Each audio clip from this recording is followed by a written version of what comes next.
नमस्कार. अक्कलकोटस्थ श्री स्वामी समर्थ महाराजांची आद्य बखर. प्रकाशक धार्मिक प्रकाशन संस्था, अभिवाचन अदिती पालीमकर. भाग 28. श्री स्वामी समर्थ. जय जय स्वामी समर्थ. श्री स्वामी समर्थ.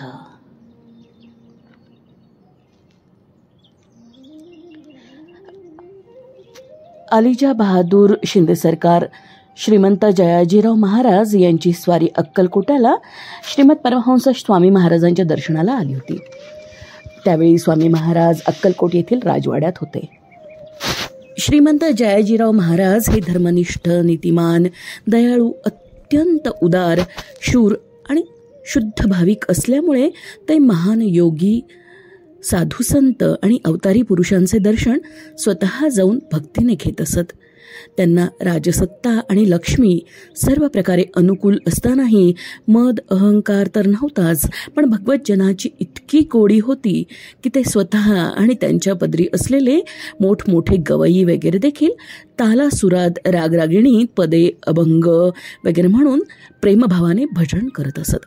हे सुप्रसिद्धच आहे. यावेळी शिंदे सरकार यांच्याबरोबर थोडे लोक होते. त्यात प्रख्यात उत्तम कीर्तन करणारे गोविंदबुवा नाशिककर स्वामी होते व आणि वेणी माधव शुक्रे बांबोरीकर उर्फ रामभाऊ वकील वगैरे होते. स्वेच्छाचारी दत्तात्रय स्वामी राजवाड्यात राणीसाहेबांकडे असल्याकारणाने दर्शन कसं होईल असा विचार दर्शनेच्छूस पडला आणि स्वामी महाराजांना राजवाड्यातून बाहेर आणण्याविषयी मसलती, खटपटी पुष्कळ झाल्या, परंतु कोणाचं काही चालेना. भक्तिप्रिय श्रीपती हे मुख्य बीज असल्याने मसलती, सवलती जागच्या जागी मुरल्या. अर्थात मग खटपटीची लटपट नाहीशी झाली आणि दुसऱ्या दिवशी करुणार्णव स्वामी महाराजांनी श्रीमंत जयाजीराव यांचे अंतःकरण जाणून स्वच्छंदाने श्री समर्थ राजवाड्यातून निघून सेवक जणांसह गावाबाहेर येऊन वृक्षछायेत विश्रांतीस विराजमान झाले. हे वर्तमान शिंदे सरकार यांना कळताच राजभोग सोडून घाई पादचारी दर्शनाला आले. श्रीफलादिक पुढे ठेवून मोठ्या प्रेमाने दर्शन घेऊन संतोषी झाले, आनंदी झाले. त्यावेळी श्रीमंत जयाजीराव महाराजांच्या मनोगत सकाम निष्काम प्रश्नांची उत्तरे सहज खेळताना बोलून दाखवली आणि समर्थांनी खुणाही दाखवल्या. आत्तापर्यंत आपल्या प्रश्नाचे उत्तर कुठेही बहुत दिवसात देखील मिळाले नाही. ते मनात आल्याबरोबर सार्थक पाहिजे होते तसेच निश्चयात्मक आशीर्वाद रूपाने मिळावे हे समर्थांचे अद्भुत अंतरसाक्षित्व, निस्पृहत्व आणि दयालुत्व पाहून श्रीमंत जयाजीराव महाराज यांना विलक्षण चमत्कार आणि यथार्थ समाधान वाटले आणि ते म्हणाले की या अपूर्व दर्शनाने मी खरोखर पुनीत झालोय. वाह वाह, धन्य अशी दिव्य तेजपुंज मूर्ती महद्भाग्याने आजच पाहिली. तदनंतर गोविंदबुवा स्वामींनी हरिकीर्तन केले. तेव्हा समर्थांनी त्यांना आसनारूढ होण्यास आज्ञा केली आणि समर्थ म्हणाले, दंड कुठे आहे?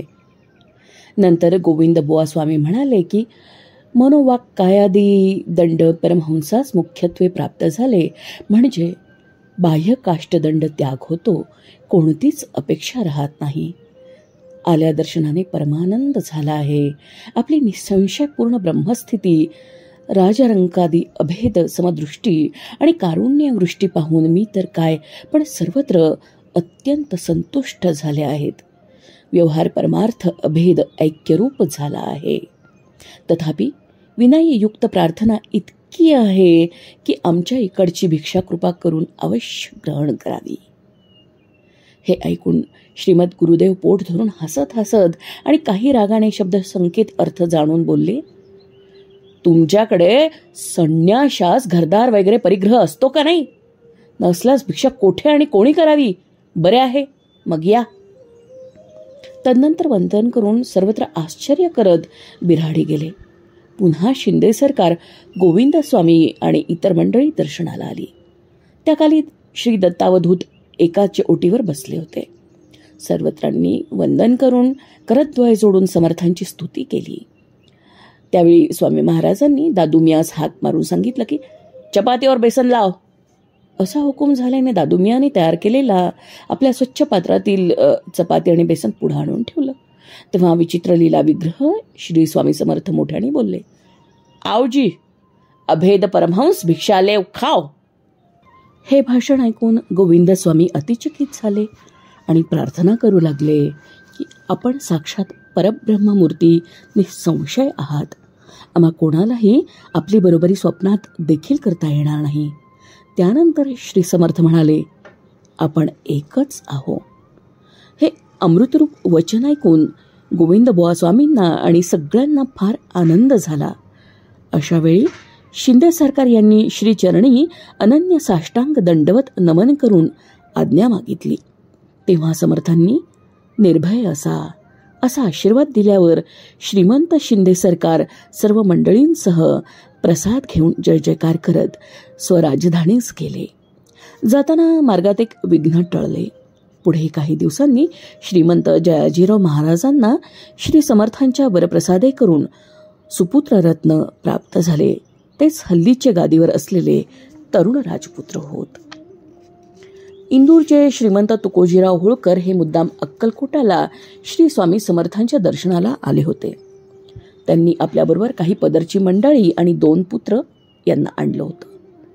श्री समर्थांची स्वारी अक्कलकोट गावात अण्णा कर्जाळकर यांच्या घरी पिछाडीस विहिरीजवळ वडाच्या झाडाखाली निजली होती.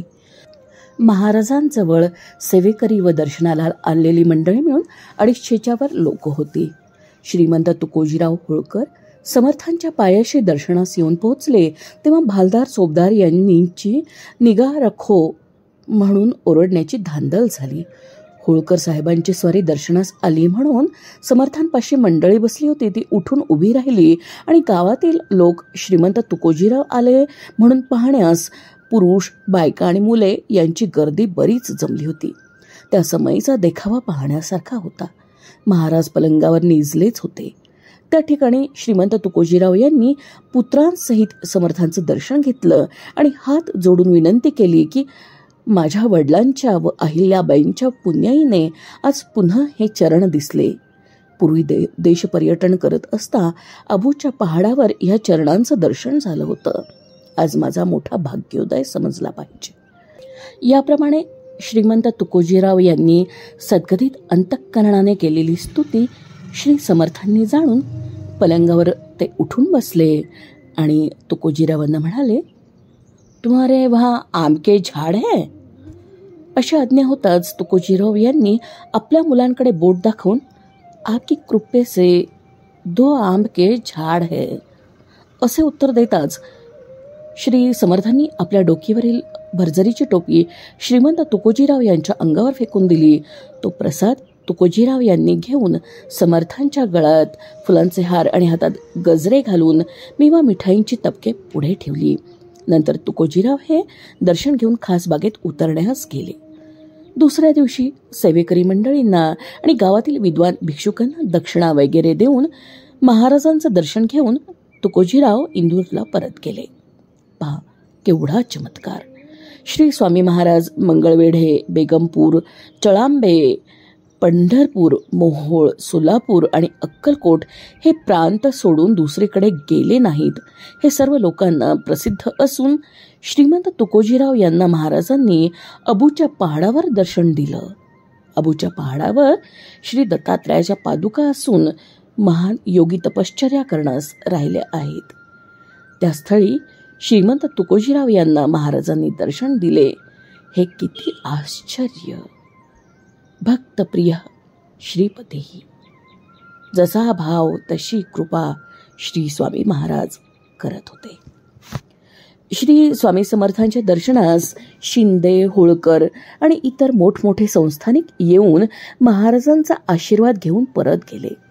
श्रीमंत मल्हारराव गायकवाड हे बडोद्याच्या गादीवर बसल्यावर समर्थांची कीर्ती ऐकून त्यांच्या एकंदर विलक्षण कृतीप्रमाणे आपण दर्शनाला जाण्यापेक्षा श्री स्वामी समर्थांनाच बडोद्यास आणून बडोदे शहर भूवैकुंठ बनवावं असा विचार करून तो सिद्धीस जाण्याबद्दल त्यांनी भगीरथ प्रयत्न केला, पण तो फसला. त्याबद्दल आम्ही थोडक्यात हकीकत पुढे सांगतोय. एके दिवशी मानकरी, सरदार, दरकदार वगैरे लोक दरबारात बसले असताना श्रीमंत मल्हाररावांनी आपला विचार सगळ्यांना कळवला की श्री स्वामी समर्थांना बडोद्याला घेऊन येण्याच्या काम जर कुणी पत्करायला तयार असेल तर त्याला आपण मोठं इनाम देऊ आणि जहागीर देऊ, आणि महाराजांना आणण्यात प्रित्यर्थ म्हणजे जितकं काही द्रव्य खर्च करण्यास लागणार आहे तितकं सगळं आम्ही देऊ, असं म्हणून आपलं मनोगत त्यांनी सगळ्यांच्या समोर व्यक्त केलं. हे ऐकून तात्यासाहेब नावाच्या एका सरदारांनी हे काम फत्ते करण्यासाठी विडा उचलला. श्रीमंत मल्हाररावांना मोठा आनंद झाला. त्यांनी लव्या जम्यासह पुष्कळ द्रव्य देऊन अक्कलकोटाला जाण्याची आज्ञा दिली. तात्यासाहेब अक्कलकोटाला आल्यावर महाराजांसन्निध असलेले सेवेकरी मंडळींना त्यांनी द्रव्य, वस्त्रपात्र देऊन खुश करण्याचा क्रम चालवला. सेवेकऱ्यांचंच काय, पण अक्कलकोटातील सर्व ब्रह्मवृंदास बुंदी, मोतीचूर, जिलबी, साखरभात अशी पक्वान्ने करून सहस्त्र भोजने घालून त्याने तृप्त केले. अक्कलकोटाला म्हण पडली की पक्वान्न करावे बडोदेकराने आणि दक्षिणा द्यावी राजे रायरोने. असो, तात्यासाहेबांच्या मनातच की कसेही करून इष्टहेतू सिद्धीस जावा. त्यांना वाटलं की चोळप्पा महाराजांचा पूर्ण भक्त आहे, त्याने महाराजांना विनंती केल्यास महाराज बडोद्याला नक्की येतील. अशा समजुतीने त्यांनी चोळप्पाला सांगितलं की कसंही करून महाराजांना बडोद्यास घेऊन चला, तुम्हाला राजाकडून 10,000 रुपयांची जहागिरी करून देतो. हे ऐकून चोळप्पाच्या तोंडाला पाणी सुटलं. एके दिवशी समर्थांची स्वारी आनंदात असताना चोळप्पाने हात जोडून प्रार्थना केली की महाराज, मला जहागिरी मिळण्याची संधी आली आहे हो, तर आपण कृपा करून बडोद्याला मल्हाररावांकडे चलावं. महाराजांनी हसून उत्तर दिलं की अरे, त्याच्याजवळ भक्तीच नाही. हे ऐकून चोळप्पा निराश झाला. याशिवाय महाराजांचं मन वळवण्यास तात्यासाहेबांनी पुष्कळ प्रयत्न केले, पण ते सगळे व्यर्थ गेले. पुढे महाराजांनी कृपा करावी म्हणून गुरुचरित्राच्या सप्ताहाला त्यांनी ब्राह्मण पण बसवले, पण महाराज त्यांच्या वाड्यात मुळी गेलेच नाहीत. मग त्यांनी शेवटचा उपाय योजला, तो म्हणजे महाराजांना गुपचूप मेन्यात घालून कडप गावापर्यंत न्यायचं आणि तिथे आगगाडीत बसवून बडोद्याची वाट धरायची. साक्षात दत्त अवतार स्वामी महाराज यांचे वैभव मनात न आणता प्राकृत जनांप्रमाणे त्यांना पळवून नेण्याची ही युक्ती योजलेली कितपत सिद्धीस जाणार. कडपगावच्या रस्त्याने मेणा चालल्याबरोबर अंतरसाक्षी महाराजांनी खाली उतरावे याप्रमाणे बरेच वेळा झाले. पुढे तर काही दिवस महाराज राजवाड्यात जाऊन राहिले. तेव्हा मंडळींचा अगदीच नाईलाज झाला. याप्रमाणे तात्यासाहेबांनी 4 महिने भगीरथ प्रयत्न करून आणि हजारो रुपयांचा फडशा उडवून शेवटी अपयश घेऊन बडोद्याला प्रयाण केलं. महाराज गायकवाड यांची या गोष्टीने निराशा न होता महाराजांना आणण्यासंबंधाने त्यांनी आणखी एक प्रयत्न चालवला. यावेळेस यशवंतराव नावाचा एक मराठी मुत्सद्दी पुढे येऊन त्याने महाराजांना बडोद्याला आणण्याची कामगिरी पत्करली. पुष्कळ द्रव्य बरोबर घेऊन खुद्द महाराजांकरता उंची वस्त्रे आणि हिरे माणकांचे दागिने घेऊन स्वारी अक्कलकोटाला येऊन धडकली. हे लोक पिच्छा सोडत नाहीत हे पाहून महाराजांना राग आला. आणण्याकरता आणलेली वस्त्रे आणि दागिने यांचा स्वीकार न करता यशवंतराव दर्शन घेऊन हात जोडून सन्निध उभा राहिला असताना त्याच्या तोंडाकडे पाहून महाराज म्हणाले, काय आहे रे, काय बेडी ठोका. याप्रमाणे 3 वेळा महाराज म्हणाले. पुढे 2-3 दिवसांनी हुकूम पाहताच परत निघून येण्याबद्दल बडोद्याहून यशवंतरावांना पत्र आलं. यशवंतराव परत गेल्यावर बडोद्याला विषप्रयोगाचा खटला चालून परिणामी मल्हारराव व त्यांचे अनुयायी यशवंतराव आणि दुसरे लोक यांना मद्रासेत अटकेत राहावे लागले. हे सर्वत्र प्रसिद्धच आहे. ह्याप्रमाणे श्री स्वामी समर्थांची अघटित लीला होती. अक्कलकोटस्थ श्री स्वामी समर्थ महाराजांची आद्य बखर भाग 28 समाप्त. क्रमशः. धन्यवाद.